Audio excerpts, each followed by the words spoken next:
मालिक, आज मेरे बेटे की तबीयत ज्यादा खराब है। कृपा कर मुझे 200 रुपए दे दीजिए। मैं आपके यहाँ पर काम करके आपके सारे पैसे चुका दूंगा। अरे नहीं हरीराम, मैं तुम्हें पहले पैसे नहीं दे सकता। यदि पहले पैसे चाहिए तो तुम्हें मेरे पास कुछ गिरवी रखना पड़ेगा। लेकिन मालिक, मेरे पास तो कुछ भी नहीं है जो मैं तुम्हारे पास कुछ गिरवी रखूं। नहीं हरीराम, तुम्हारे पास तुम्हारा खेत तो है। तुम उस खेत को मेरे पास गिरवी रख दो। जब तुम मेरे पैसे वापस कर दोगे तब मैं तुम्हारा खेत तुम्हें लौटा दूंगा। ठीक है मालिक, आप मेरे खेत को गिरवी रख लीजिए। कृपा कर मुझे पैसे जल्दी दे दीजिए। फिर वह सेठ हरीराम को पैसे दे देता है। पैसे लेकर हरीराम वहाँ से चला जाता है। सेठ गणपति राम बहुत ही कुटिल था, मानो उसका हृदय पत्थर के समान हो, जो लोगों की मजबूरियों का फायदा उठाता था। उसके पास काफी सारे लोग काम करते थे। उसी गांव में एक मोहन नाम का लड़का रहता था, जो बहुत ही मेहनती था। उसके पास एक छोटा सा खेत था।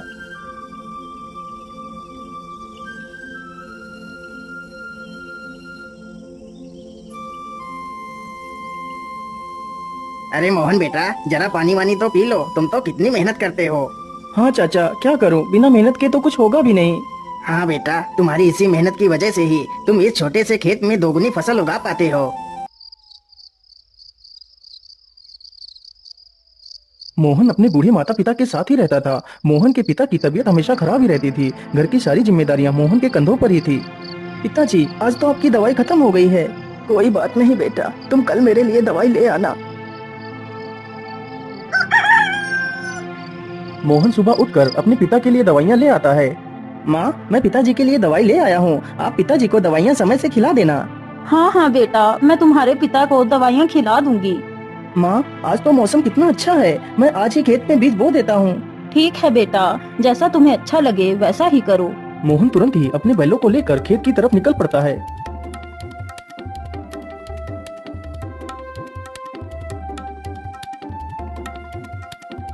चल चल चल चल चल, आज हमें इस खेत को जोतना है और इसमें बीज बोना है। मोहन कुछ ही देर में सारा खेत जोत देता है और बीज बो देता है।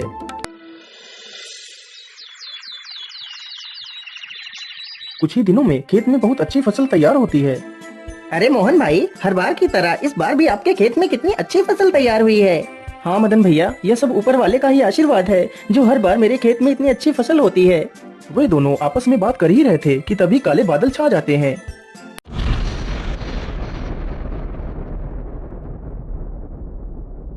अरे मोहन भाई, ये अचानक से काले बादल कहाँ से आ गए। मुझे लगता है आज तो कितनी जोर का तूफान आने वाला है। चलो जल्दी से घर चलते हैं।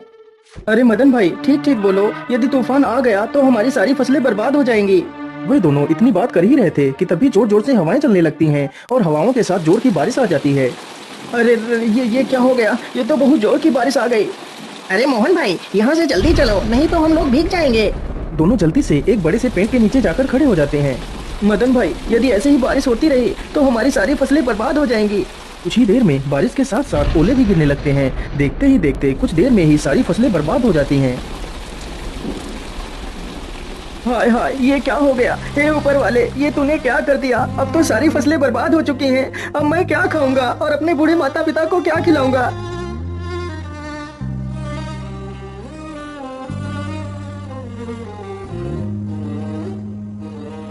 बेटा, तुम चिंता मत करो, ईश्वर पर भरोसा रखो, सब कुछ ठीक हो जाएगा। नहीं पिताजी, अब कुछ भी ठीक नहीं होगा। हमारी सारी फसलें तो नष्ट हो चुकी हैं। अब हम क्या करेंगे पिताजी। बेटा, तुम चिंता मत करो। तुम कल ही सेठ गणपति राम के घर चले जाना, वो तुम्हें काम पर जरूर रख लेंगे। बच्चों, हमारी वीडियो को लाइक। अगले ही दिन मोहन सेठ गणपति राम के पास जाता है। सेठ जी, मैं बहुत परेशानी में हूँ। कृपा कर मुझे किसी काम पर रख लीजिए। मोहन सेठ को अपनी सारी कहानी सुनाता है। सेठ जानता था कि मोहन बहुत मेहनती इंसान है। वह कम खेत में ही दोगुनी फसल उगा लेता है। यदि वह मोहन को काम पर रख लेगा तो उसे दोगुना फायदा होगा। लेकिन सेठ उसकी मजबूरी का फायदा उठाना चाहता था। हाँ हाँ मोहन, मैं तुम्हें काम पर तो रख लेता, लेकिन मेरे पास अभी तुम्हारे लिए कोई काम नहीं है। तुम अभी अपने घर वापस लौट जाओ। जब मेरे पास काम होगा तो मैं तुम्हें बुला लूंगा। नहीं नहीं सेठ जी, आप तो मेरी मजबूरी जानते हैं। यदि मुझे काम नहीं मिला तो मेरे माता पिता भूखों मर जाएंगे। मुझ पर तरस खाइए सेठ जी, मुझे काम पर रख लीजिए। अरे वाह वाह, जैसा मैंने सोचा था बिल्कुल वैसा ही हो रहा है। यही अच्छा मौका है इससे कम पैसे में ज्यादा काम करवाने का। अच्छा अच्छा, ठीक है, मैं तुम्हें काम पर तो रख सकता हूँ, लेकिन मैं वैसे तो सारे मजदूरों को 300 रुपए देता हूँ, लेकिन मैं तुम्हें सिर्फ 200 रुपए दूंगा। यदि मंजूर है तो बोलो। हे भगवान, क्या करूं। यहाँ पर काम करने के अलावा तो मेरे पास दूसरा कोई रास्ता भी नहीं है। ठीक है सेठ जी, मैं 200 रुपए में ही काम कर लूंगा।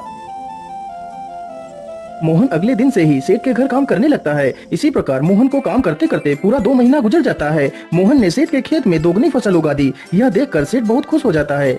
अरे वाह, मोहन ने तो इस बार कितनी अच्छी फसल उगाई है। वैसे अब तो मोहन का कोई काम भी नहीं है। मैं ऐसा करता हूँ, इसे आज की मजदूरी देकर काम से निकाल देता हूँ और इसकी 2 महीने की मजदूरी भी नहीं दूंगा। अरे मोहन, ये लो तुम्हारी आज की मजदूरी। अब तुम्हें कल से काम पर आने की कोई आवश्यकता नहीं है। लेकिन सेठ जी, आप अचानक से मुझे काम से क्यों निकाल रहे हैं? क्या मुझसे कोई गलती हो गई मालिक? नहीं मोहन, तुमसे कोई गलती नहीं हुई है। अभी मेरे पास तुम्हारे लिए कोई काम नहीं है। जब मेरे पास काम होगा तो मैं तुम्हें जरूर बुला लूंगा। लेकिन मालिक, यदि आप मुझे काम से निकाल देंगे तो मैं भूखों मर जाऊंगा। मैं अपने पिता के लिए दवाइयाँ कहाँ से लाऊंगा? मुझ पर दया कीजिए सेठ जी। सेठ मोहन की एक बात भी नहीं सुनता और उसे काम से निकाल देता है।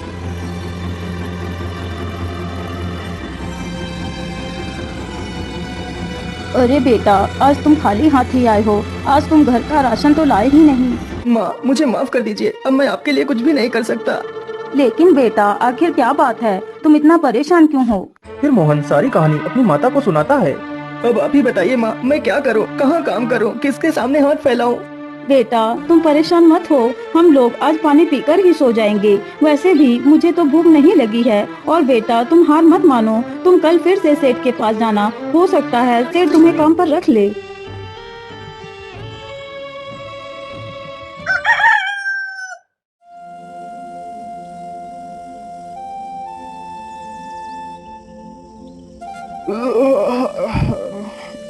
अरे सेठानी जी, आप मेरे लिए नाश्ता तैयार रखना। मैं जरा खेतों की तरफ से घूम कर आता हूँ।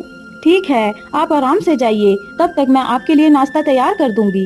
इतना सुनकर सेठ वहाँ से चल पड़ता है। तभी देखता है कि मोहन उसके घर के बाहर ही खड़ा है। अरे मोहन, तू इतनी सुबह सुबह यहाँ क्या कर रहा है? मालिक, मैं आपके पास ही आया था। यदि मुझसे कोई भूल हो गई हो तो उसे क्षमा कर दीजिए मालिक, लेकिन मुझे काम पर रख लीजिए। अरे मोहन, तू तो कितना बेशर्म है। मैंने तुझे कितनी बार मना किया है कि मेरे पास कोई काम नहीं है, फिर भी तू मेरे पास चला आता है। क्या तेरे अंदर कोई शर्म लिहाज नहीं है?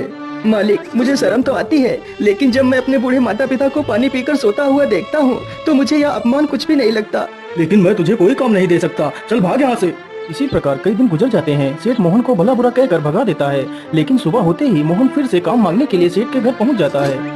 लेकिन मैं तुझे कोई काम नहीं दे सकता। चल भाग यहाँ से। हे भगवान, मैं तो इस मोहन के बच्चे से परेशान हो गया हूँ, लेकिन यह तो सुधरने का नाम ही नहीं ले रहा। मैं ऐसा करता हूँ, कल सुबह होने से पहले मैं यहाँ से कुछ दिनों के लिए अपने रिश्तेदार के घर चला जाता हूँ, तभी मैं इस मोहन से अपना पीछा छुड़ा पाऊंगा। सुबह होने से पहले सेठ और उसकी पत्नी बैलगाड़ी में बैठकर वहाँ से चले जाते हैं।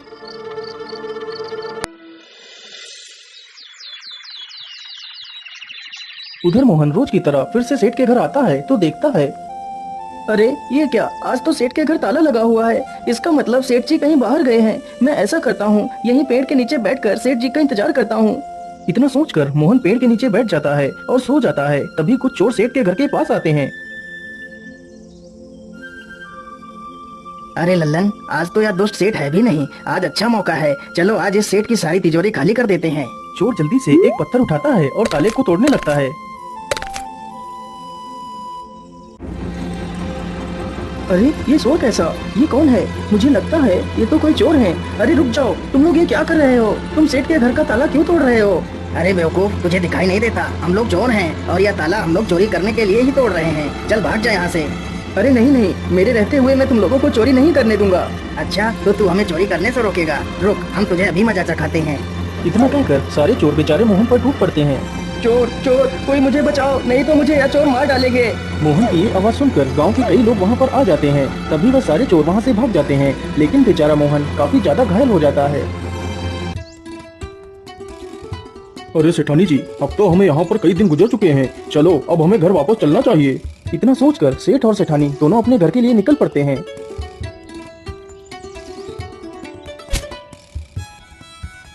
अरे वाह, जैसा मैंने सोचा था बिल्कुल वैसा ही हुआ। अब तो मोहन से मेरा पीछा छूट गया। लेकिन ऐसा कैसे हो सकता है? मोहन आज भी नहीं आया। मोहन इतनी जल्दी हार मानने वालों में से नहीं है। फिर वह आया क्यों नहीं? कहीं वह किसी मुसीबत में तो नहीं पड़ गया? चलो चलकर देखता हूँ। इतना सोचकर सेठ गांव की तरफ निकल जाता है। अरे मदन भाई, मोहन कहीं दिखाई नहीं दे रहा। वह कहाँ गया है? अरे सेठ जी, मैं तुम्हें क्या बताऊं, आप तो बर्बाद होने से बाल बाल बच गए।